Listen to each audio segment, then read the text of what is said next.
ओम नमः सिद्धेभ्यः जय श्री ओम नमः सिद्धेभ्यः जय श्री ओम नमः सिद्धेभ्यः। मंगलम भगवान वीरो मंगलम गौतमो गणी मंगलम कुंद कुंदाद्यो जैन धर्मोस्तु मंगलम सर्व मंगल मांगल्यम सर्व कल्याण कारकम प्रधानम सर्वधर्माणां जैनम जयतु शासनम जैनम जयतु शासनम जैनम जयतु शासनम। तो हमारा चल रहा था प्रकरण कारण कार्य रहस्य, doctor Ujjwala Shah, page number 54। देखिए इसमें जो कुछ प्रश्न किए हैं, प्रश्नों से मुझे लग रहा है काफी क्लैरिटी आ रही है। इसमें एक प्रश्न है, जीव भाषा क्यों नहीं बोल सकता? कम से कम मुख से तो शब्द निकलते हैं ना। हम बोलते हैं कि साहब वो जीव के मुंह में और वो भाषा में अत्यंत भाव। बोले काहे का अत्यंत भाव है? मुंह से निकल रहे हैं ना, जीव के ही मुंह से तो निकल रहे हैं ना। तो उन्होंने बोला कि जीव और भाषा, जीव कौन है? उद्गल नहीं है। और भाषा क्या है? उद्गल है। जीव और भाषा में अत्यंत अभाव है, क्योंकि दोनों अलग अलग द्रव्यों से बने हैं। इसलिए उद्गल का वह कार्य जीव नहीं कर सकता। मुख और भाषा में तो अन्योन्याभाव है, क्योंकि दोनों भिन्न भिन्न स्कंध हैं, उद्गल की वर्तमान पर्याय हैं। है ना, मुख और भाषा। मुख और भाषा कौन से? दोनों पुद्गल के। जीव और भाषा दोनों में दो दो द्रव्य अलग अलग हो गए, तो वहां दो द्रव्य अलग अलग होने से अत्यंत अभाव है। और मुख और भाषा में भी अगर लगाएं तो हैं तो दोनों पुद्गल, लेकिन दोनों स्कंद अलग अलग परमाणुओं से निर्मित हैं। इसलिए मुख और भाषा में तो अन्योन्य अभाव है, क्योंकि दोनों भिन्न भिन्न स्कंद हैं, पुद्गल की वर्तमान पर्याय हैं। फिर एक प्रश्न पूछा, पंचम का काल में केवल ज्ञान नहीं होता, क्योंकि जीवों के वज्र वृषभ नाराज संगनन नहीं होता, कौन सा अभाव नहीं माना? क्या क्वेश्चन है? पंचम काल में बहुत से लोग बोलते हैं भाई साहब केवल ज्ञान पता है आपको कि किस लिए नहीं होता? सब आप बता दो किस लिए नहीं होता। क्योंकि जो वज्र वृषभ नाराज रूप जो शरीर होता है, जिसमें वज्र की हड्डियां, वज्र के जो है बंधन, वज्र की कीलें, ऐसा जो है उत्तम संगनन नहीं होता। तो इसलिए वो तपस्या आदि उस जाति की तपस्या नहीं कर पाते। तो इसलिए केवल ज्ञान न होने में वैसा शरीर की उपलब्धि ना होना ही कारण है, ऐसा लोग कहते हैं। ये सही है क्या? बोलो भाव जी बताओ। हाँ अनम्यूट करो, अनम्यूट अनम्यूट। हाँ हाँ, ये सही नहीं है। क्यों? ये नहीं, ये अभी ये सही तो है कि सही का होना जरूरी तो है, लेकिन ये उसके लिए उतना आवश्यकता नहीं है। तो ये कौन से नए का कथन है, और इसमें कौन सा भाव हमने नहीं माना, कौन सा अभाव हमने नहीं माना? अत्यंत भाव होना चाहिए ना। नहीं, हाँ शरीर तो पुद्गल की पर्याय है ना। बिल्कुल सही कहा। हाँ, और ज्ञान की पर्याय की बात कर रहे हैं। भाव जो है जीव के पर्याय है। तो इसलिए मैंने बोला ना अत्यंत भाव है ना। हाँ हाँ बिल्कुल सही कहा आपने। तो वही तभी तो मैं कह रहा था कि ये जो ये कहना कि संगठन की वजह से है, ये कथन सही नहीं है। हाँ कथन सही इसलिए नहीं है कि वो तो पुद्गल है। हाँ। ये जीव तो दोनों द्रव्य अलग अलग है, तो एक द्रव्य दूसरे द्रव्य के लिए वो कुछ नहीं कर सकता। नहीं हो सकता।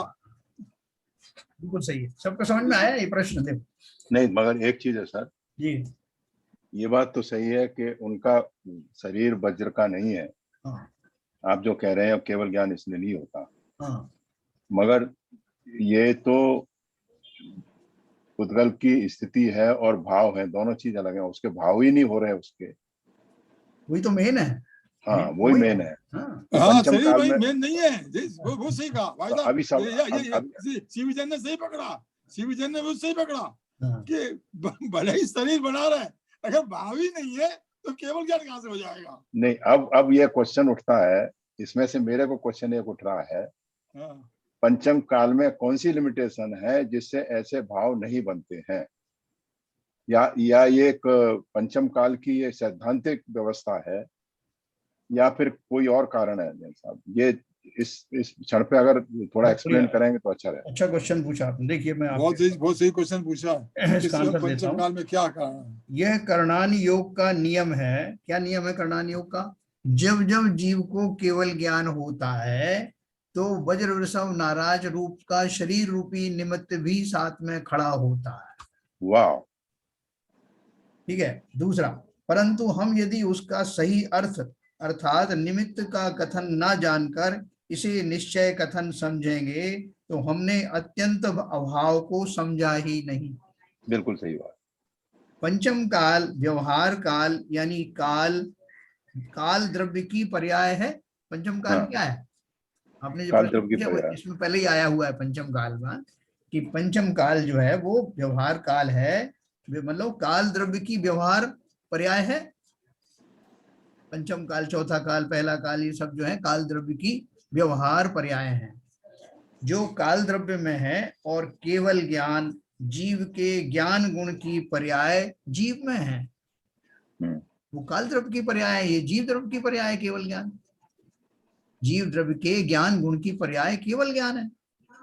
और काल द्रव्य की व्यवहार पर्याय जो है उसमें ये पंचम काल, चौथा काल आदि है। तथा वज्र वृषभ नाराज संगनन, यह शरीर की रचना हड्डियों की मजबूती शरीर में है, पुद्गल द्रव्य की है ना? तो तीन हो गए, तीन इकट्ठे हो गए। पुद्गल, जीव और काल। हाँ, अब देखो सीवी जैन साहब के मुंह से पंचम काल निकला और इसमें पहले से ही वही आंसर दिया हुआ था।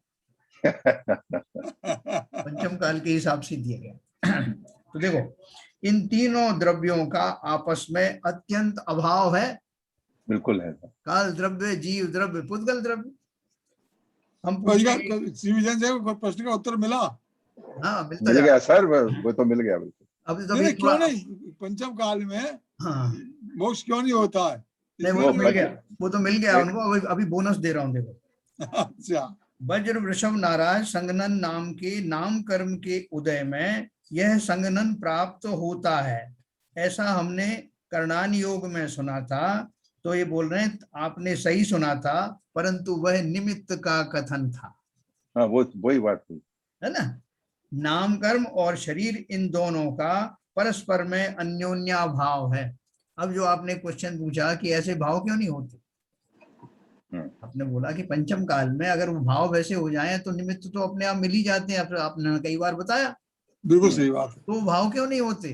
क्योंकि पंचम काल जो अपन बोलते हैं काल दोष है। काल दोष का अर्थ क्या है कि इस काल में जीव के भाव उस लेवल तक जाते नहीं।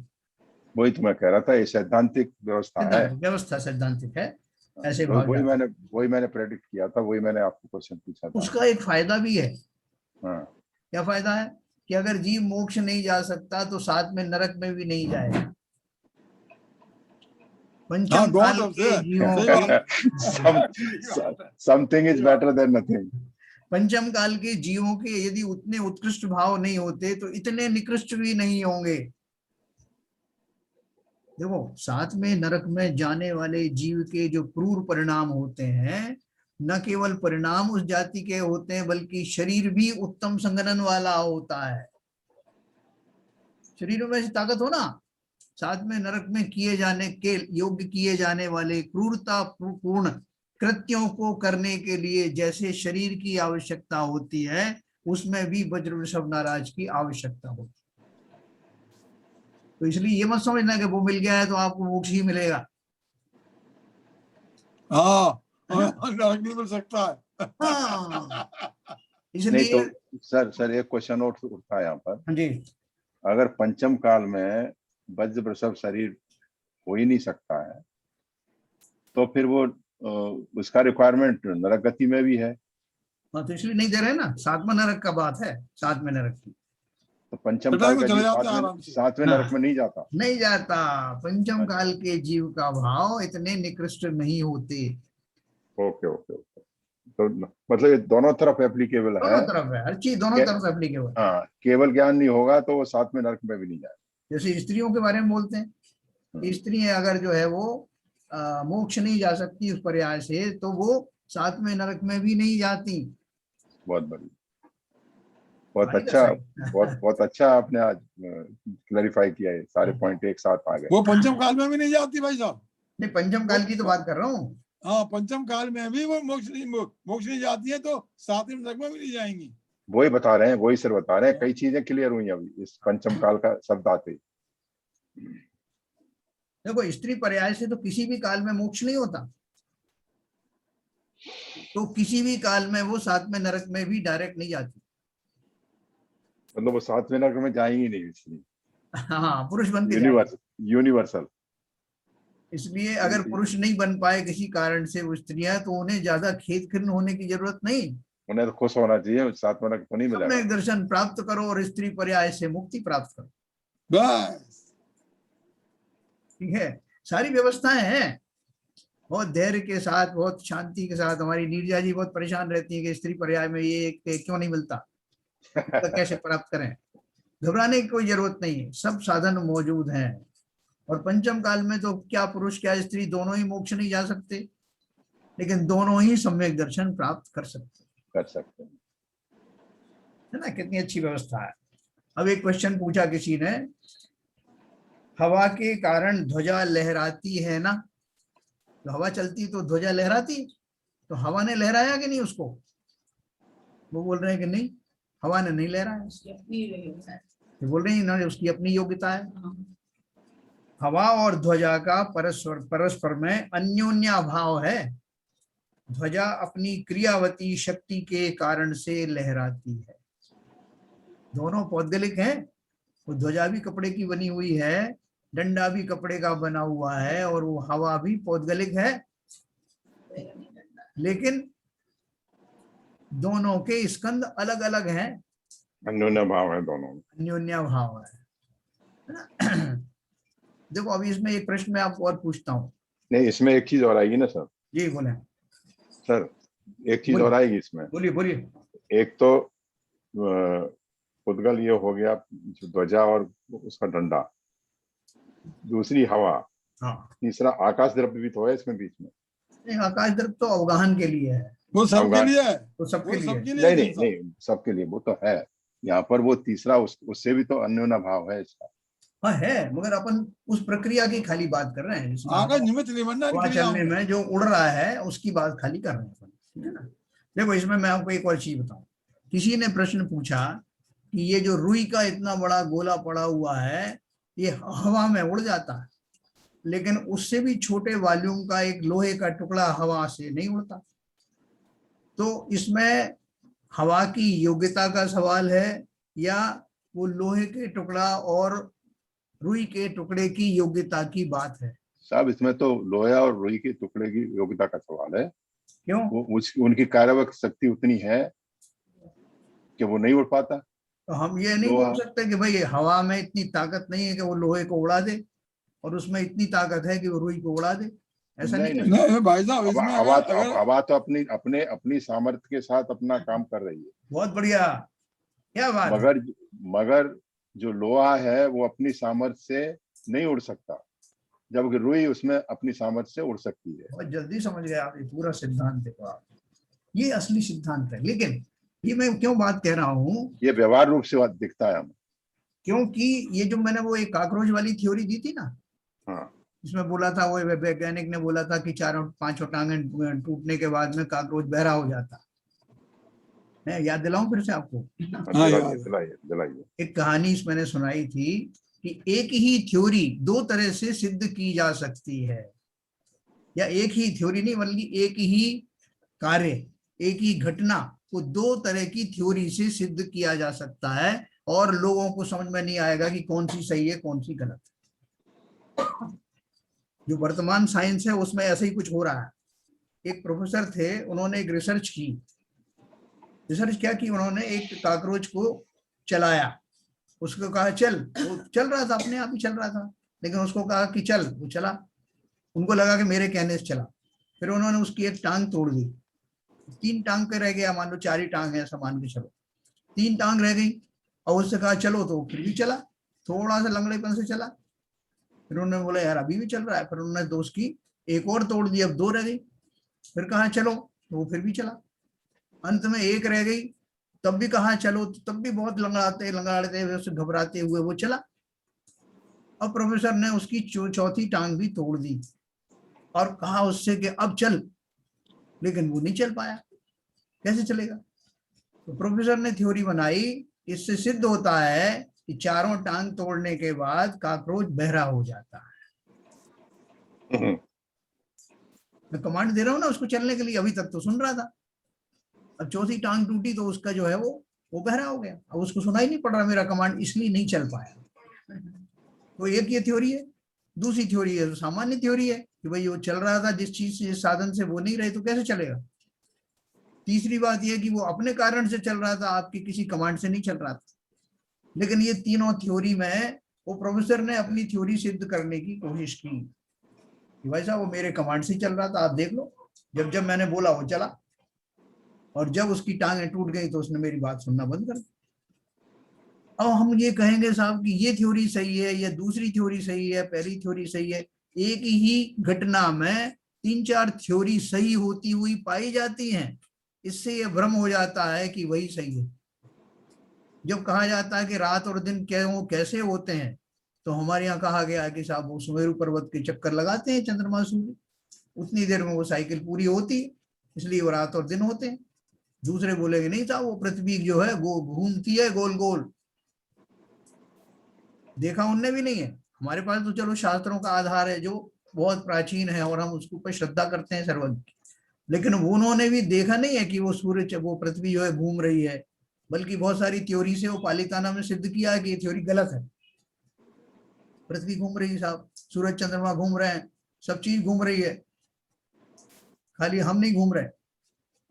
तो इस तरह के जो सिद्धांत बनाए, और हमारे वर्तमान में जो अभी जन सिद्धांत भी जो सुन रहे हैं उनको भी कई बार ऐसा भ्रम हो जाता है कि भाई साहब वो थ्योरी तो वही सही है, पृथ्वी घूम रही है, सूर्य वैसे रात दिन इसी तरह हो रहे हैं, क्यों उस थ्योरी पे भी वो सटीक उतर रही है वो घटनाएं, और उस थ्योरी पे भी उतर रही है। अब आपको उसमें से निर्णय करना है कि कौन सी थ्योरी सही। अजी बहुत सारी चीजें, मौसम कैसे होते बदलते हैं, ज्वालामुखी कैसे आते हैं, भूकंप कैसे आते हैं, हमारे यहाँ भी थ्योरी दी हुई है। पालिताना के मंदिर में एक पूरी पूरी पूरी थ्योरी साइंटिफिकली दी गई है।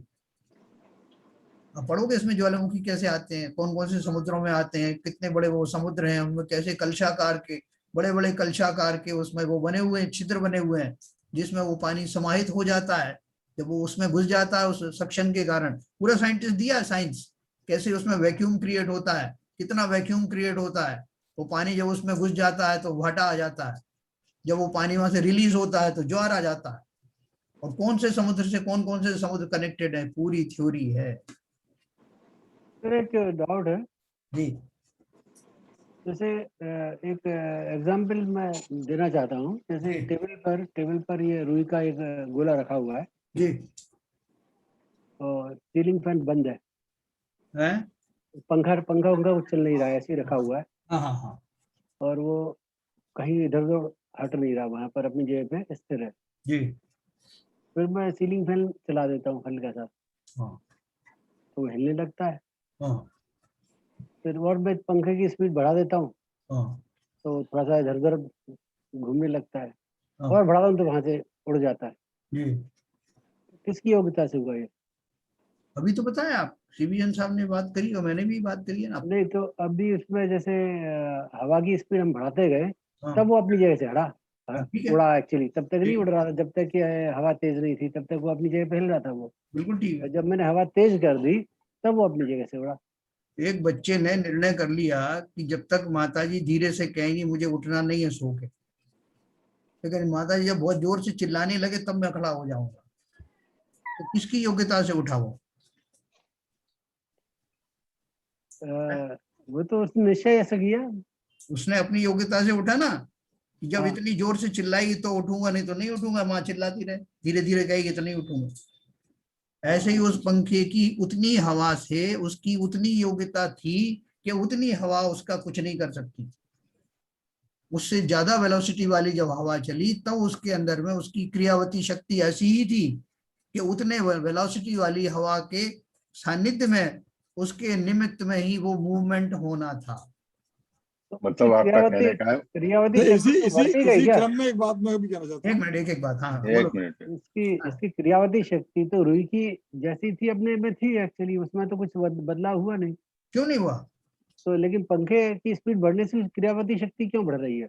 मैंने आपको बताया, जैसे बच्चे का उदाहरण दिया, आप कहोगे तो वो तो जीव जीव है, द्रव्य है, वो तो जीव द्रव्य है। जीव का मत लीजिए आप। तो नहीं, वो सिमिली है उसकी, वो जीव द्रव्य भले ही है, वो सिमिली ये है कि उस जीव की योग्यता तो थी, लेकिन उस समय उसकी योग्यता में निमित्त क्या बनने वाला था? माँ की जोर जोर की डांट, वो योग्यता बनने वाली थी उसकी, निमित्त होने वाली थी वो। यहाँ भी निमित्त और नैमित्तिक संबंध की ही बात है। हर एक द्रव्य में क्रियावती शक्ति तो है, लेकिन उसमें निमित्त की, अपने पढ़ा ना, कोई भी घटना जब घटित होती है तो निमित्तों की, कौन सा निमित्त, कैसा पर्टिकुलर निमित्त मिलेगा तब वो कार्य होगा। योग्यता तो उसमें है, उपादान शक्ति है, लेकिन निमित्त कैसा मिलेगा तभी वो कार्य होगा। प्रबल कारण वो मिलने वाला है। अभी आप जो है भोजन करते हो तो वैद्य आपको बोलता है साहब ये मोती पिष्टी ले लेना, फलाना ले लेना, ढिमका ले लेना। क्यों ले लूं? मैं तो गाजर खाऊंगा या कुछ और खा लूंगा। तो आप बोले खाने की बात है ना, कुछ भी खा लो। तो उन्होंने बोला कि इन वस्तुओं के प्रेजेंस में इसके निमित्त से आपकी फला फला जो है डेफिशिएंसी दूर होगी, ऐसा उसने बताया। तो आप उसमें सिद्धांत लगा दोगे नहीं साहब तो कुछ भी खाएं, इसमें क्या मतलब है? जिन पुद्गल स्कंद की उपस्थिति में आपकी वो दुर्बलता दूर होनी है। दुर्बलता दूर कौन करता है? शरीर करता है या वो वस्तु करती है? शरीर ही करता है। नहीं, वो वस्तु जो है अपने अवयव को शरीर में एब्जॉर्ब हो जाते हैं, निमित्त बनता है वो। निमित्त बनता है। एब्जॉर्ब होने के बाद, एब्जॉर्ब कौन करता है? वो वस्तु कराती है। अगर शरीर में योग्यता ही नहीं, जिनका लीवर खराब हो गया, आप लाख उनको औषधि खिलाओ, उनका लिया हजम ही नहीं हो रहा, नहीं होगा, सही बात है। ये सब बात तो निमित्त की है। नहीं सर इसी क्रम में एक बात और मुझे कहनी थी। हाँ, मैं ये कहना था कि जैसा अभी बताया था कि लोहा जो है उसमें योग्यता नहीं है उड़ने की, है ना, ये बताया था ना अभी। लेकिन अब मेरा निवेदन ये है कि अगर लोहे की चादर बना दी जाए, लोहा तो एलिमेंट वो भी उसमें भी है, चादर में भी, और हवा चले हाँ तो उड़ जाएगी, चादर उड़ जाएगी। बिल्कुल सही। तो जो योग्यता उसमें आई कि नहीं आई? यही तो सब बाबूजी आप कह रहे थे ना उस दिन के, आपने साइंस अधूरी पढ़ी। तो अधूरी है वो, पूरी साइंस। आंसर आपके पास ही है बाबूजी इसका, आपके तो मैं समझ रहा हूँ क्या बोलेंगे। वो जैसे वो जो है ना, पानी में लकड़ी डूब जाती है और वो लोहा डूब जाता है, लकड़ी तैरती रहती है। तो वो मैं समझ रहा हूँ आप जो कहना चाहते हो, लेकिन मैं तो आध्यात्मिक दृष्टि से जो अपनी आप बताया ना, जो अभी ललित जी से बात हो रही थी, उसी के आधार पे बोल रहा था मैं। नहीं आप उसको बाबूजी कर सकते हो ना। बाबूजी सही बोल रहे हैं कि जब आयरन को हमने कुछ डिफरेंट शेप दे दिया तो उसकी योग्यता में परिवर्तन आया एक्चुअली। आप बाबूजी बिल्कुल ललित जी आपने बिल्कुल सही बात कही। अभी जैसे लोहा, हवाई जहाज लोहे का है, उड़ जाता है। देखिए ललित जी, मैं 1 मिनट इंटरप्ट करना चाहूंगा। आपने जो बात सही कही, जब वो स्कंदों का, पुद्गल के स्कंदों का समूह डिफरेंट कॉन्फ़िगरेशन में होता है, उस समय उसकी योग्यता अयोग्यता प्रकट होती है।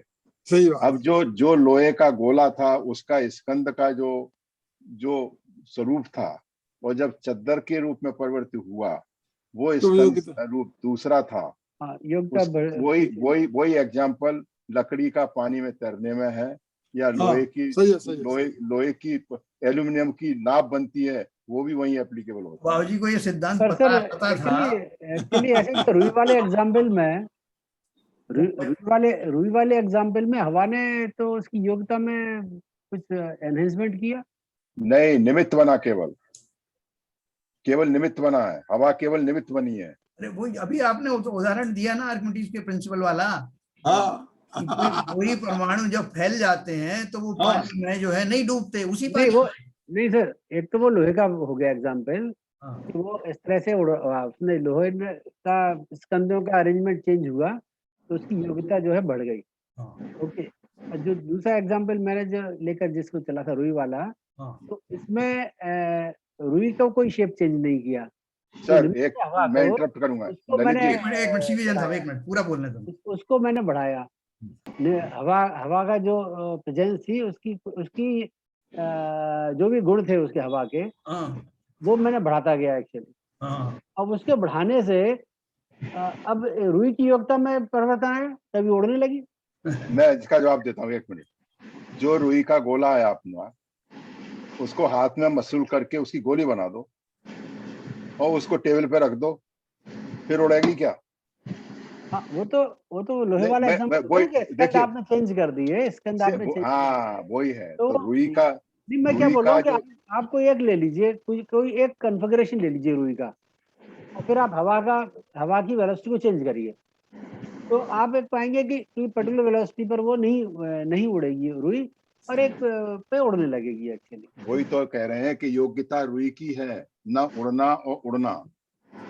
उस पर्टिकुलर वो हवा की जो स्पीड है उस पर्टिकुलर टाइम पे उसकी योग्यता, और रुई हवा का जो वेग है वो निमित्त बन के वो योग्यता उसमें आ रही है, जिसलिए उड़ रही है। देखो ये मैं सब जो तो, समझा, एक मिनट मेरी बात सुनो, ये सब क्या है, निमित्त निमित्त संबंध अच्छे से नहीं समझ पा रहे हैं। एक व्यक्ति जो है वो सूखे ड्राई फर्श के ऊपर में आराम से चल रहा था, अब धीरे से किसी ने वहां पर थोड़ा कुछ तेल फेंक दिया, तो वही जो व्यक्ति आराम से चल रहा था वो फिसल गया। तो वो तेल ने फिसलाया ऐसा कहा जा सकता है, लेकिन वो व्यक्ति खुद फिसला कि नहीं फिसला, उसमें से कुछ ऐसा भी व्यक्ति हो सकता है जो जमा जमा के पैर चला हो, नहीं फिसला। तो योग्यता फिसलने वाले की है या तेल की है या फर्श की है, बताओ। बहुत बढ़िया एग्जाम, बहुत बढ़िया एग्जाम। उपादान शक्ति किसकी है? फिसलने की तो आदमी में ही है। फिसलने की योग्यता तो आदमी में ही है। देखो उपादान शक्ति को बहुत अच्छे से समझना, और निमित्त भी है, लेकिन अगर हम जो इस तरह की इसी पर चर्चा करेंगे, इस तरह से मानेंगे, तो हमने निमित्त को प्रधान मान लिया। निमित्त होता अवश्य है, जैसे मैंने वायु का आपने उदाहरण बढ़िया दिया। उस समय वो जो परमाणु हैं, लोहे के परमाणु बहुत डेंस रूप में होते हैं, उतने डेंस रूप में होने वाली उस पर्याय में उतनी वायु का वेग कुछ नहीं कर पाता, निमित्त नहीं बन पाता। या दूसरे शब्दों में कहें तो वो डेंस रूप में बना रहने वाला स्कंद उतनी हवा से प्रभावित नहीं होता, वो उसमें निमित्त नहीं बनता, है ना। ये मैं दो तरह से कह सकता हूँ ना, एक निमित्त की भाषा में, एक उपादान की भाषा में। निमित्त की भाषा में तो भाषा जब उड़ जाएगा तब पता लगेगा किसकी वजह से उड़ा, अभी क्या मालूम है। निमित्त तो बाद में बनता है, ऐसा जब कार्य हो नहीं, जाएगा तब मालूम पड़ेगा। ऐसा नहीं है कि कार्य नहीं, रियल ये उड़ जाएगा तो बिल्कुल सही है। कार्य होने के बाद निमित्त पता लगता है। हाँ, फंडामेंटल है ना, बाबूजी ने हमेशा बताया कि जब वो काम हो जाएगा तब पता चले निमित्त है तो कि निमित्त हाँ, पता हाँ, लगता है। फंडामेंटल। बिल्कुल सही बात है।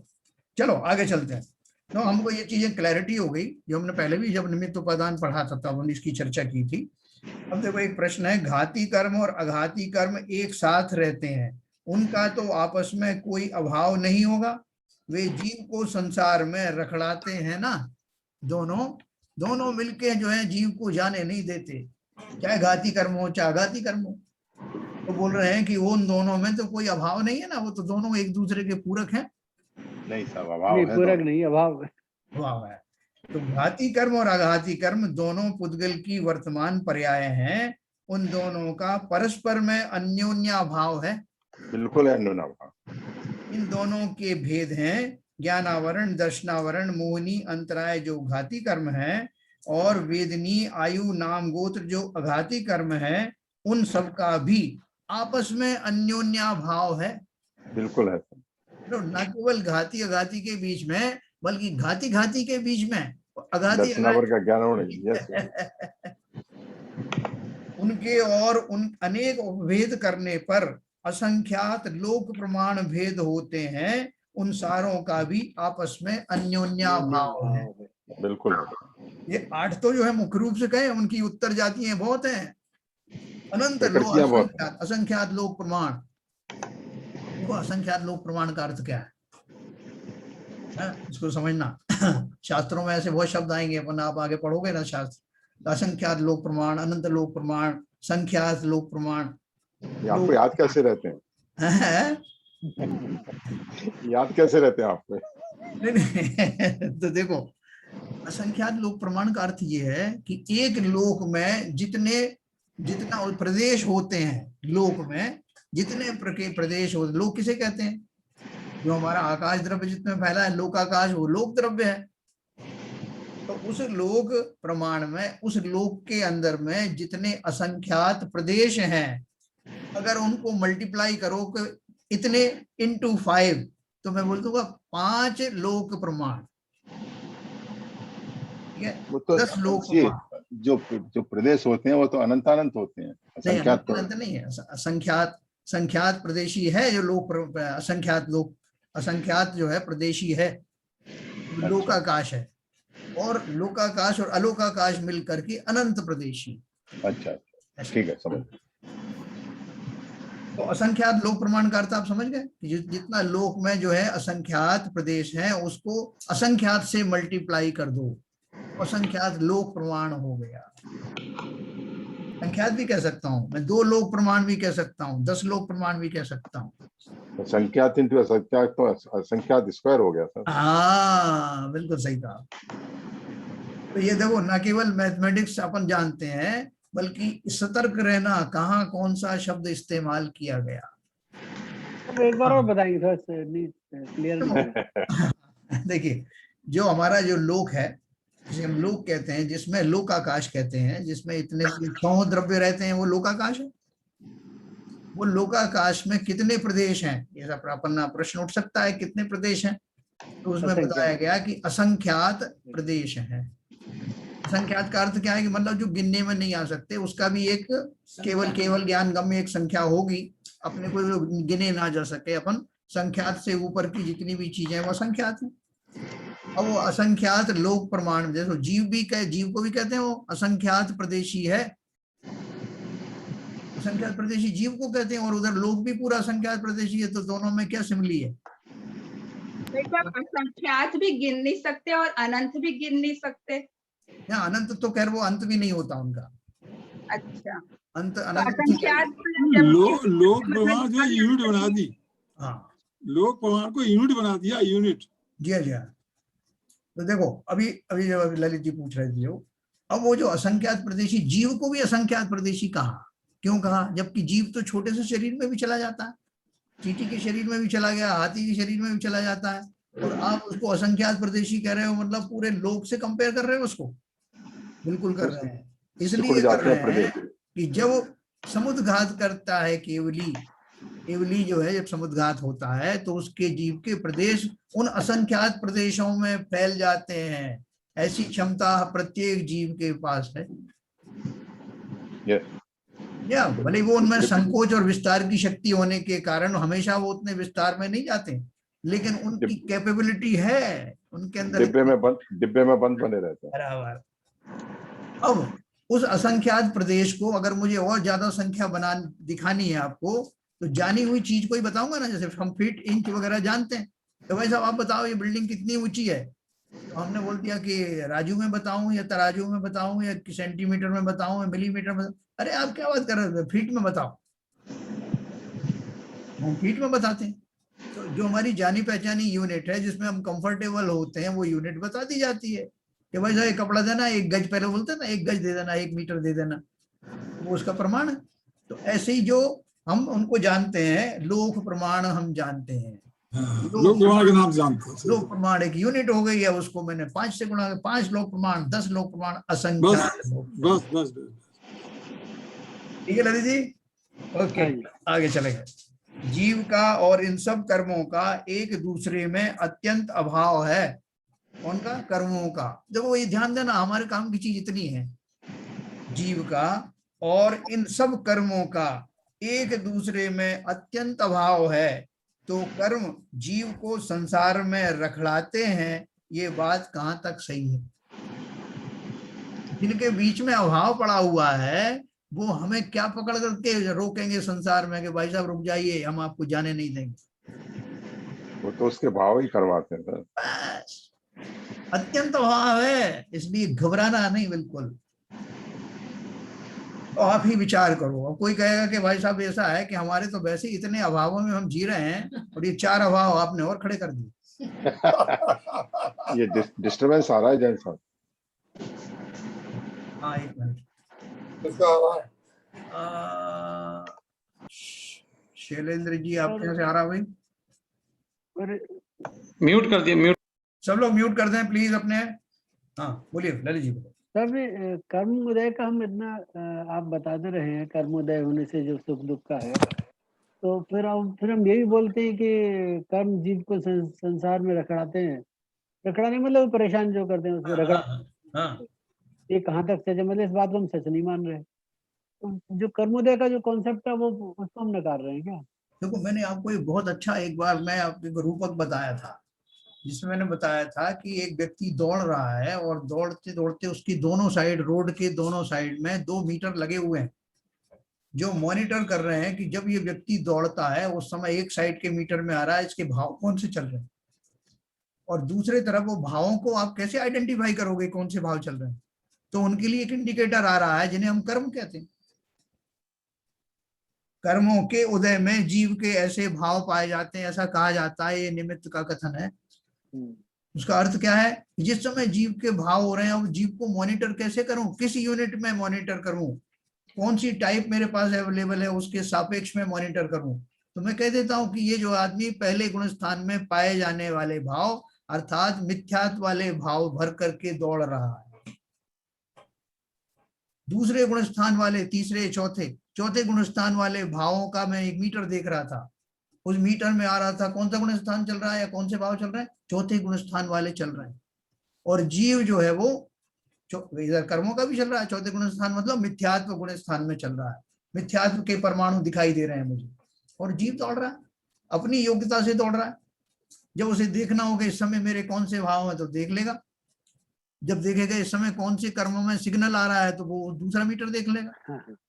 हाँ मतलब ये हो गया कि भाव जैसे करेंगे उस हिसाब से ही वो कर्म ऊपर होंगे। अदरवाइज भाव अच्छे रहे तो वो कर्मों का उपशम हो जाएगा या उपशम रहेगा या क्षय हो जाएगा। बिल्कुल, वो जीव चल रहा है, पहले गुण स्थान वाला उसके मिथ्यात्व के भाव आते आते दौड़ रहा था, अचानक से उसके मन में आए भाव की संसार में क्या रखा है, कौन किसका है, और दौड़ रहा है। अब उसने देखा राइट साइड में तो मीटर चेंज हो गया, अभी वो मिथ्यात्व की जगह पे वो सम्यक्त नाम का गुण स्थान, चौथा गुण स्थान दिखाई दे रहा है।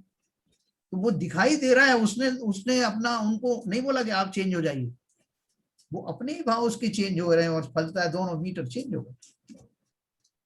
तब ये कहा जाता है कि साहब उसके सद्भाव, उस कर्म का उदय था साहब, इसलिए वो उसके ऐसे भाव आए, इसलिए सम्यक दर्शन हुआ। हाँ, उसका उल्टा का उसके भाव वैसे आ रहे थे, इसलिए कहा जाता है कि इस समय फला फला कर्म का उदय चल रहा।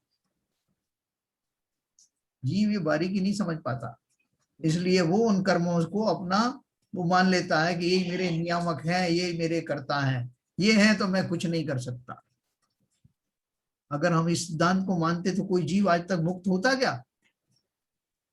आप अपना कार्य करिए, दोनों मीटर अपने आप चेंज हो जाएगी उनकी रीडिंग। ये हमेशा ध्यान रखना है सिद्धांत। मैं अपना दिशा में बढ़ता रहूं, पुरुषार्थ करता रहूं, दोनों मीटर चेंज होंगे। आपके भावों के मीटर का निमित्त पा करके कर्मों का मीटर भी चेंज हो जाएगा। जब मैं कहता नहीं साहब मेरा तो वैसे भाव ही नहीं बन रहा था, पता नहीं कौन से कर्म का निमित्त है, तो मेरी ही कमजोरी के कारण उस समय ऐसे भाव बन रहे हैं। और उस समय जो मेरे भावों का जो मैं कमजोरी महसूस कर रहा हूं, मीटर में देखोगे तो मालूम पड़ेगा मेरा ही प्रमाद नाम का जो है वो दोष है। वो फला फला कर्म जो उदय में आया हुआ है, अंतराय कर्म का उदय चल रहा है ऐसा अपन कहेंगे, लेकिन मैं उसकी परवाह नहीं करूं, मैं तो चेंज करूंगा, अपने आप को चेंज करूंगा, मीटर रीडिंग चेंज हो जाएगी। अंतराय कर्म देखा कि अब वहां दिख रहा था, अब नहीं दिख रहा, समझिए ना। तो ये बहुत बारीकी और बहुत प्रमुखता से लिए जाने वाले निर्णय हैं। सर एक मैं सिमली दूंगा यहाँ पर। हाँ बोलिए। आप अगर घर में बंद, रात का समय है, घर आपका बंद है, अगर चोर चोरी करने आ रहे हैं और दरवाजा तोड़ते हैं, तो आप अगर अलाउ कर दोगे तो वो चोरी कर ले जाएगा। अगर आप रजिस्ट करोगे, हिम्मत के साथ उनको फेस करोगे, तो वो चोरी नहीं करेगा। तो अगर भाव आप, अगर कर्मों का उदय आ रहा है, तो अगर आप भाव दृढ़ संकल्प लेके ऐसे करोगे तो भाव अपने आप टल जाएंगे, वो कर्म अपने आप टल जाएंगे। निर्जरा हो जाएगी, ये सिंपली देना। ठीक है, देखो मैं आपको एक चीज और बताऊं कि वास्तव में क्या होता है कि जीव अनादि काल से है और अनादि काल से ही वो कर्म है जो उसके साथ जुड़े हुए हैं। अब होता यह है कि कर्मों की अपनी साइकिल चलती है और जीव के भावों की उनसे कोइंसाइड होते हैं। वो कौन से भाव आ रहे हैं उस समय कौन से कर्म का उदय पाया जाता है, कोइंसाइड बिल्कुल। तो अब अपन वो एक कॉकरोच वाली थ्योरी लगाओ यहाँ, तो अपन बोले कि जीव के ऐसे भाव आ रहे हैं इसलिए वो कर्मों का ऐसा सिग्नल आ रहा है। दूसरा उसको कहेगा भाई साहब जीव वो कर्मों का इस तरह का उदय है इसलिए जीव को वैसा करना पड़ेगा, वैसे भाव आ रहे हैं उसको, वैसे भाव उसको लाने पड़ेंगे। अब कौन सी थ्योरी सही है इसमें? जब जीव विशुद्ध उसमें शुद्धोपयोग में होता है तो ये थोड़ी सोचता है कि कौन सा कर्म आ रहा है कौन सा कर्म जा रहा है। शुद्धोपयोग में आते ही कर्मों के निषेध अपने आप झड़ने लगते हैं। उन्हें कोई ये नहीं कहता कोई कि क्या हो रहा है क्या नहीं हो रहा है। सिमिली बिल्कुल पक्की है। हाँ, कि जब जब जो है वैसा वैसा कर्म का उदय पाया जाता है उस समय जीव के भाव भी उसी जाति के पाए जाते हैं। तो उनसे रिलेट होने के कारण लोगों को ऐसा कहा जाता है, निमित्त नैमित्तिक संबंध के हिसाब से कहा जाता है कि उन कर्म का उदय हुआ इसलिए जीव के वैसे भाव हुए वैसे परिणाम हुए। अपन दुखी सुखी होते हैं तो बोलते हैं भाई साहब क्या हो रहा है, देखो देखो सिग्नल क्या आ रहा है, सिग्नल आ रहा है मेरा जो है असाता वेदनी कर्म का उदय चल रहा है। तो चल रहा है तो तुम्हें मजबूर हो क्या दुखी होने के लिए? अरे भाई साहब क्यों नहीं हो दुखी, ये सारी सामग्री आपने जो ला के दी है सब दुखी होने के लिए तो है, और आप मुझसे बोल रहे हो कि दुखी मत हो। कैसे नहीं हो, कर्म खड़े हुए हैं, इन्हें मानू कि नहीं मानू? अब बताओ, इतनी विषमताओं के बीच में भी जो शांत रहने वाले जीव हैं हमने उनके दर्शन किए कि नहीं? वो भी रहते हैं, शांत भी रहते हैं, सही बात। तो ये जो सिद्धांत है इसको बहुत बारीकी से समझना, और उसमें उसमें और बहुत सारी थ्योरी आएंगी, तो जहां जहां आएंगी अपन जहां भ्रमित हो अपन चर्चा करेंगे।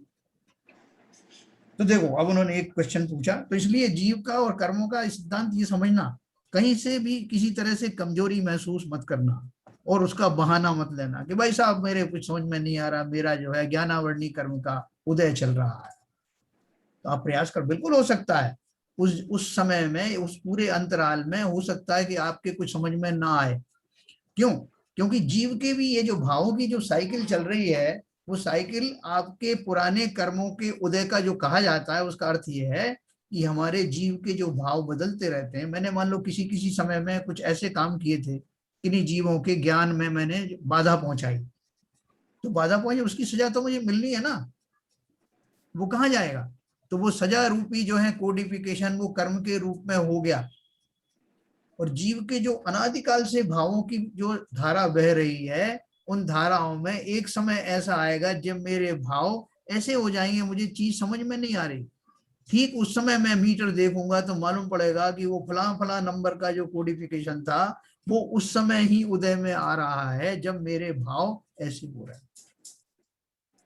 लेकिन अब ज्ञानी जीव है तो वो क्या करेगा, वो प्रमादी नहीं बनेगा कि भाई साहब भले ही मेरे जैसे भाव आ रहे हैं लेकिन मैं जान गया हूं कि ये मेरे उस सजा का फल है।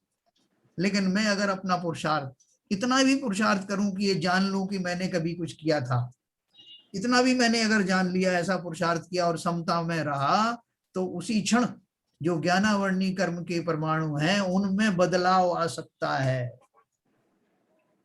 अर्थात मेरे जो भाव बहुत देर से ऐसे चल रहे थे उनमें परिवर्तन हो सकता है। दोनों की श्रृंखलाएं बहुत अच्छे से समझना। जो धारा मेरी चली आ रही है विचारों की भावों की, आप बोलोगे साहब मेरे भाव ऐसे घटते बढ़ते क्यों रहते हैं, अभी मेरे भाव ऐसे क्यों आए कि मैं जिसे आप ज्ञानावर्णी कर्म कह रहे हो या जैसे कोई अंतराय कर्म कह रहा है वैसे भाव आए कैसे? इसका मतलब ये उन कर्मों ने कराया। कर्मों ने कराया का अर्थ एक जगह पे निमित्त नैमित्तिक संबंध तो ठीक है, लेकिन वो आपकी ही योग्यताएं जो अनादिकाल से जो फ्लो के रूप में चल रही है उनमें अच्छा बुरा भाव आते रहते हैं, और उन आते रहने में आपके पिछले कालों में किए गए कृत्यों का फल भी शामिल है। फल वो कर्म देते नहीं, फल वो इंडिकेशन आता है कि ये आपकी सजा है इस समय, फल कर्म नहीं दे रहे हैं, वो खाली इंडिकेशन दे रहे हैं। जैसे जीव को बुखार आया शरीर में तो वहां थर्मामीटर का पारा बढ़ गया, अब थर्मामीटर ने तो आपको बुखार चढ़ाया नहीं, आप किसी को कहो भाई साहब को बुखार कैसे आ गया, तो आप क्या क्या कहोगे, तो आप उनका कारण बताओगे शरीर में क्या क्या गलती हुई जिससे बुखार हुआ। आप ये नहीं कहोगे भाई साहब चूंकि मीटर जो उसका पारा जो है थर्मामीटर का 102 पे आ गया इसलिए मुझे बुखार आया, ऐसा तो नहीं कहोगे। ठीक उसी तरह से जीव को अपने अपने जो परिणाम है, अभी मुझे उस जाति के अच्छे भाव नहीं हुए हैं तो मैंने अवश्य ही कुछ ऐसे कार्य किए थे जिनके कारण तभी मेरी सजा निर्धारित हो गई थी, कोडिफाइड हो गई थी। अब वो कोड खाली प्रकट होता है, वो कोड आकर के खड़ा हो जाता है कि जो मैंने वो सजा की थी, अब अगर मैं देखना चाहूं कि मेरे भाव कैसे ऐसे क्यों चल रहे हैं, तो मालूम पड़ा एक कोड खड़ा हुआ, उसमें लिखा हुआ है फला फला समय में आपने ऐसे ऐसे भाव किए थे, ऐसा ऐसा कर्म किया था, उसके कारण अब वो समय आ गया है जब आपको सजा दी जा रही है। कर्मों ने नहीं दी, कर्मों ने इंडिकेट कर दिया, सजा मैं अपने कृत्यों की पा रहा हूं, ये भी सच है। तो इस सिद्धांत को बहुत अच्छे से समझना, समझ में ना आए तो अपन कल फिर पढ़ेंगे इसको। तो क्या कर्म भावों को चेंज कर सकते हैं क्या? और क्या, कोई तो पुरुषार्थ है। कर्मों के सापेक्ष भाव चेंज समझने दीजिए, समझने दीजिए। हाँ क्या बोल रहे हैं फिर, सॉरी। कर्म क्या भावों को चेंज कर सकते हैं क्या? नहीं आप बताओ। अच्छा अभी अपन ने पढ़ा, अभाव पढ़े ना अपन ने अभी, भाव चेंज कर सकते हैं, सवाल ही नहीं है, कोई नहीं करेगा, सवाल ही नहीं है। ऑप्शन हो कर्म जाएगा। अलग है, जीव अलग है। भाव तो खुद अपने को ही चेंज करने हैं, जीव को ही चेंज करने हैं। बिल्कुल। तो कैसे चेंज थोड़ी करें? करते हैं। अभी यही तो हमारी थ्योरी है, हम बोल रहे हैं कि कर्म कर, हाँ देखो ये कंफ्यूजन ना हो इसलिए मैंने इस टॉपिक छेड़ा है कि जीव ये पाता है कि जब कर्म फला फला कर्म उदय में आते हैं तब तब जीव के भाव भी वैसे हो जाते हैं। तो कर्म ने तो किया ना, नहीं निमित्त संबंध है, ये निमित्त निमित्त संबंध है, कोई किसी का कर नहीं सकता कुछ भी, क्योंकि जैसे बहुत जीव है, द्रव्य अलग है, दोनों द्रव्य अलग है, उन्हीं है। जीव जो है भाव जीवों के होते हैं, तो एक दूसरे कर क्या सकते हैं, कोई नहीं कर सकता। लेकिन क्या है कर्मों के उदय के काल में, जैसे उदय काल कहते हैं ना, उदय काल किसको कहते हैं, मेरा जो भाव चल रहे हैं उस समय जिस जाति के भाव चल रहे हैं वही उस कर्म का उदय काल कहा जाता है। उदय काल कहा जाता है। अब जो ज्ञानी जीव है इस बात को समझ करके कि मेरा ये असाता वेदनी का उदय चल रहा है, मेरे इतने जीव जो मेरे सगे संबंधी गुजर गए हैं, तो एक अज्ञानी और दूसरा ज्ञानी दोनों के भावों में अंतर होगा कि नहीं, चिंतन में बिल्कुल होगा, 100% होगा। तो अगर चिंतन अच्छा है तो कर्मों का उदय जिसे कहा जाता है उन क्षणों में भी वो जीव अपने आप को स्थिर कर लेगा। यस आगे के कर्म नहीं बनेंगे, आगे के भी नहीं बनेंगे और वर्तमान में भी दुखी नहीं होगा ज्यादा। वर्तमान में तो उनकी क्षय निर्जरा हो ही रही है, सब उदय में आ गए हैं। नहीं उदय में तो आ रहे हैं, लेकिन मैं उससे सुखी दुखी महसूस करूंगी नहीं, ये मेरे ऊपर है। वही तो है, सुखी दुखी महसूस नहीं करोगे तो समता भाव में रहोगे तो आगे के कर्म नहीं बनेंगे। रिजल्ट है, आगे के तो नहीं बनेंगे वो अलग है, वर्तमान में भी मैं जो दुखी होगा संक्रमण हो जाएगा, नहीं होगा, दुखीपन में कमी आ जाएगी ना, बिल्कुल आएगी साहब, बिल्कुल। तो मुझे उम्मीद है कि मैं थोड़ा कुछ इसमें क्लियर कर पाया। बिल्कुल सही समझा रहे हो, सही लाइन पे चल रहे हो। तो देखो अभी मैं 2 लाइन और पढ़ूंगा तो समाप्त करेंगे। रोटी को आत्मा ने नहीं पकड़ा, तो ये जो मैंने कर्म सिद्धांत आपको बताया इसमें अभावों का भी जो रोल समझना बिल्कुल है साहब, है ना, उनको आप घटित कर लेना अपने हिसाब से। अब रोटी को आत्मा ने नहीं पकड़ा परंतु हाथ ने तो पकड़ा ना, किसी ने क्वेश्चन पूछा है, आप बोल रहे हो कि रोटी जो है आत्मा ने नहीं पकड़ा, चलो मान लिया, लेकिन हाथ ने तो पकड़ा ना, तो वहां का अभाव आ गया। तो बोल रहे हैं हाथ और रोटी में अन्योन्य अभाव है ना। रोटी जिन पुद्गल स्कंदों से बना है वो पुद्गल स्कंद दूसरे हैं और हाथ जिनसे बने हैं वो स्कंद अलग है, तो अन्योन्य भाव है। हाथ ने रोटी को पकड़ा मानेंगे तो अन्योन्य भाव को नहीं माना। फिर प्रश्न पूछा मैंने रोटी खाई कौन सा अभाव नहीं माना, मैंने रोटी खाई कौन सा अभाव नहीं माना, बताओ। मैंने थोड़ी रोटी खाई, मैं कौन हूँ, जीव द्रव्य, अलग लगे हो गया, तो अत्यंत अभाव, अत्यंत अभाव है। मैं जीव द्रव्य हूं और रोटी पुद्गल स्कंद है, दोनों का परस्पर में अत्यंत अभाव है, इसलिए जीव रोटी खाता है यह मान्यता गलत है। तो फिर प्रश्न उठा, ये समझ नहीं है ऊपर वाला जो आपने बताया, हाथ ने रोटी को पकड़ा जो था। हाँ, हाथ और रोटी में अलग अलग है कि नहीं? हाँ, पुद्गलें अलग अलग पुद्गलें अन्योन्य भाव है, पर ये क्यों लिख रहे हैं इसमें कि हाथ ने रोटी को पकड़ा मानेंगे हाँ, तो अन्योन्य भाव को नहीं माना? ये क्या स्टेटमेंट? अब पकड़ा का अर्थ ये है, मतलब वो उसके परमाणु और इसके परमाणु में इंटीमेट कांटेक्ट हो गया। इंटीमेट कांटेक्ट होता नहीं, अपन ने यही तो पढ़ा। अभाव का अर्थ क्या है? तो इनकी परमाणु का आदान प्रदान हो जाए आपस में। आदान प्रदान भी नहीं हुए।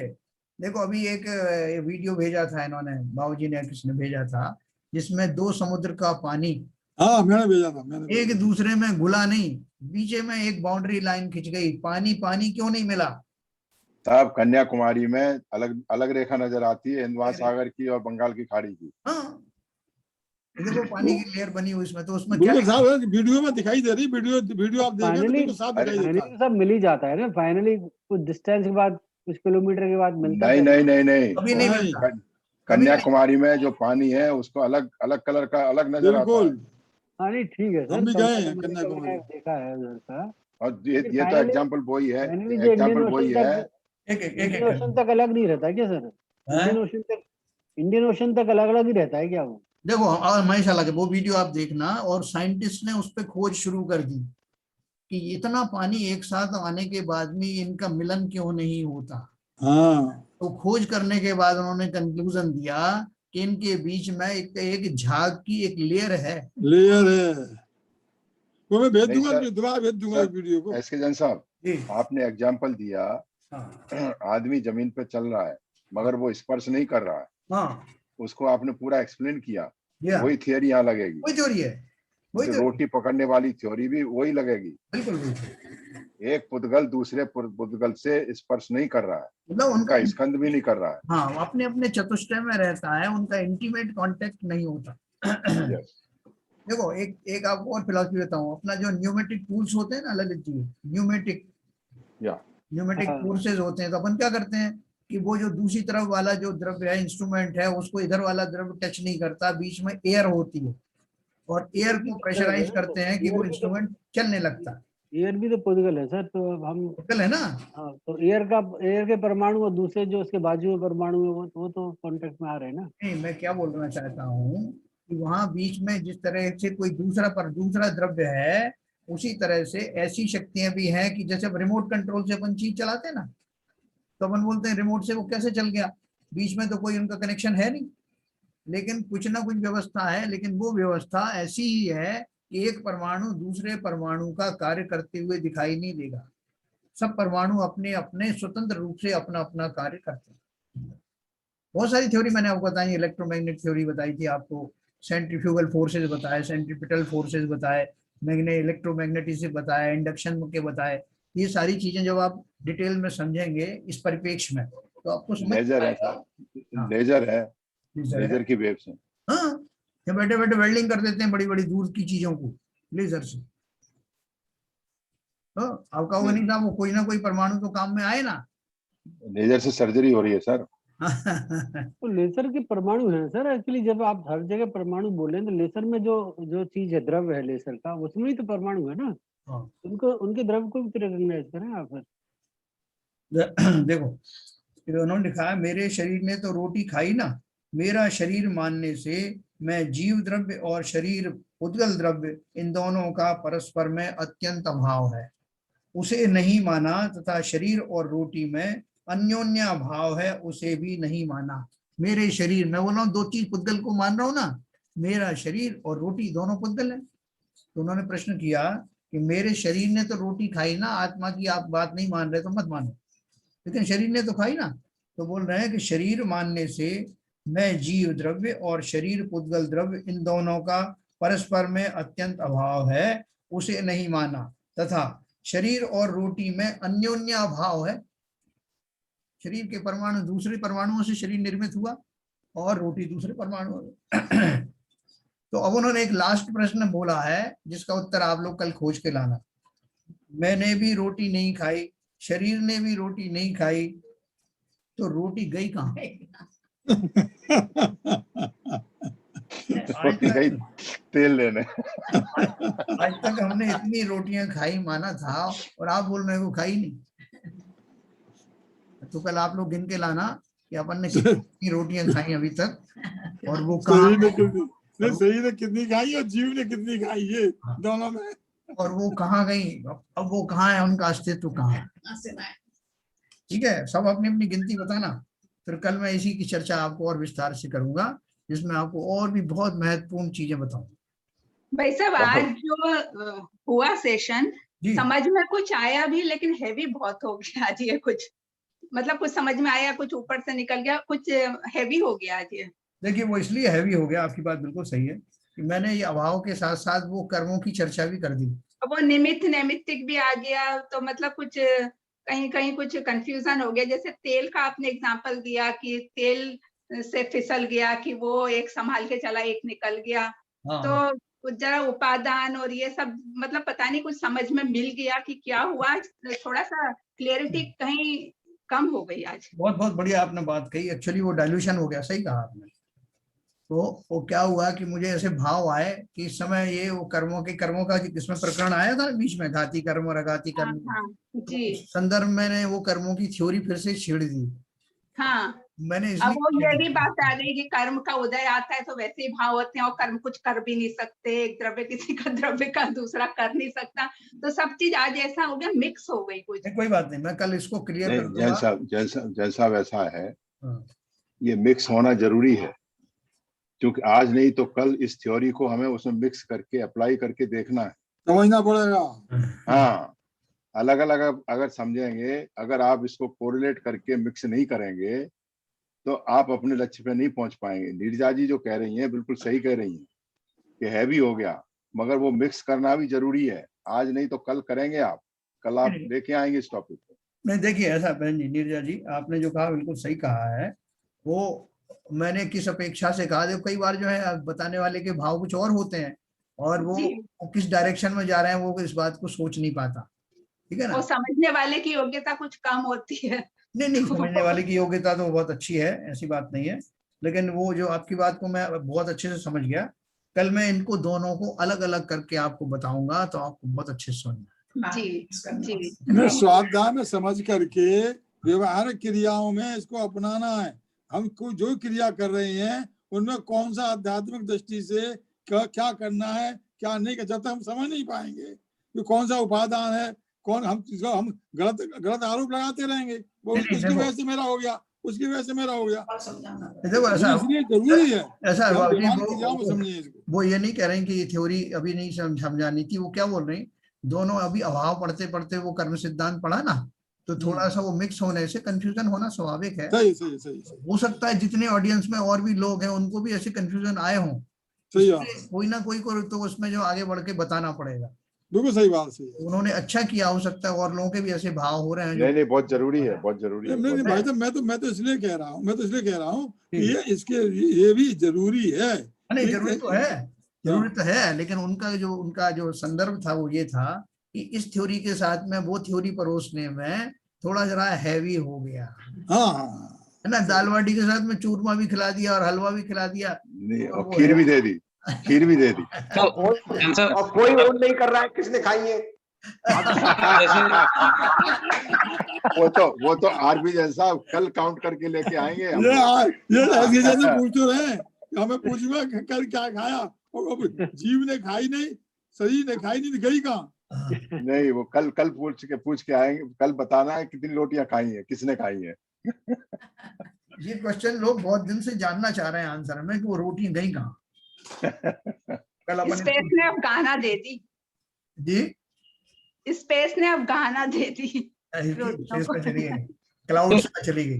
जैन साहब जैसे अभी तक जब हम कर्म का पढ़ रहे थे तो हम उपादान शक्ति और कर्मों का मतलब क्या क्या कर्म कैसे काम करते हैं, कर्म वर्गना कैसे बनती है, उसका कैसा इफेक्ट हो रहा था, वो बात कर रहे थे। जैसे आज जो बात हुई तो उसमें ये बात आई कि जैसे हमने कहा कि वो कर्म जो है आपका, वो आपका कुछ बिगाड़ नहीं सकते, तो वो एक तरीके से परस्पर विरोधी नहीं है। सिद्धांतिक रूप से वो भी सही था, सिद्धांतिक रूप से ये भी सही है। तो वो समझने की बात है, क्योंकि एक जनरली आदमी अभ्यास से पता लगेगा कि कहाँ कौन सा सिद्धांत लागू हो रहा है, क्योंकि नहीं तो अदरवाइज एक दूसरे को मिक्स करते हैं दोनों सिद्धांत, ऐसा मेरा मानना है। देखिए मैंने कोशिश की थी आपको वो सिमली देने की कि कर्मों का उदय कहने का अर्थ क्या है, किस अपेक्षा से वो कहा जाता है, वो सही भी है, और जीव उन भावों के उदय में उन कर्मों के उदय में उसके भाव ऐसे क्यों हो जाते हैं, ये दोनों चीजों को मैंने समझाने की कोशिश की। करेक्ट करेक्ट मैं करेक्ट। बहुत क्लैरिटी के साथ हो सकता नहीं समझा पाया हूँ। नहीं नहीं, आप क्लैरिटी है, मतलब आपके समझाने में क्लैरिटी थी, लेकिन जो हमारी भी उपादान शक्ति ऐसी होनी चाहिए कि वो दोनों तरफ से समझ सके, क्योंकि दोनों सिद्धांत अपनी जगह सही भी हैं। जी हाँ नहीं, इसको देखो, क्यों मेरा ऐसा मन में मेरा विकल्प आता है कि ये कर्मों की जो थ्योरी है इसको बहुत अच्छी तरह से समझा और समझाया जाए, क्योंकि हमारा सारा कुछ इस पे ही घटित होने वाला है। जब मैं आपको कुछ चीज समझाता हूं तो वो क्लैरिटी मेरे अंदर भी आती है, तो इसलिए वो जो अपन बार बार करेंगे वो चर्चा करते रहेंगे, अपना मूल विषय वही है, अत्यंत अभाव वगैरह जो पढ़ रहे हैं वो उसके पीछे भी वही है फिलॉसफी। तो कल मैं इसको और क्लियर करने की कोशिश करूंगा, तब तक आप लोग रोटियों का हिसाब करके आना। नहीं भाई साहब, जिनवाड़ी हमारी तो स्वादवाद में ही है, तब आपके प्रश्न को स्वादवाद में ही रखने है, के लिए कल मैं फास्ट इसलिए रख लेता हूँ सर। अनेकांतवाद में चलोगे तो जीव आस्ती भी है और जीव नास्ती भी है। हाँ, क्या बोल रहे हैं ललित जी, कुछ कह रहे हैं? मैं हाँ कल जी। तो मैं फास्ट है सर, मेरा रोटियां नहीं बता पाऊंगा। ललित जी वो कल की रोटियों की बात नहीं कर रहे हैं, आज आपने कितनी खाई है वो बताया ना। अरे आज तक कितनी खाई है आज तक क्या है? और वो कहाँ चली गई? जिनवाणी स्तुति करें।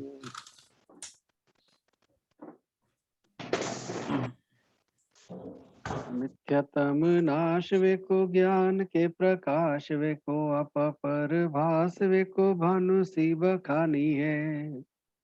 छहो द्रव्य जान वे को बंध वेधि भान वे को स्वपर पिछान वे को परम प्रमानी है। अनुभव बताए वे को जीव के जताए वे को काहू न सताए वे को भव्य और आनी है। जहाँ तहाँ तार वे को पार के उतार वे को सुख विस्तार वे को यही जिनवाणी है। ये जिनवाणी भारती तो है जपू दिन रैन, जो तेरी शरणा गए सो पावे सुख चैन। जिनवाणी के ज्ञान से सूझे लोकालोक, तो वाणी मस्तक नमो सदा देते हैं धूप, सदा देते हैं धूप। जिनवाणी माता की जय। नमो।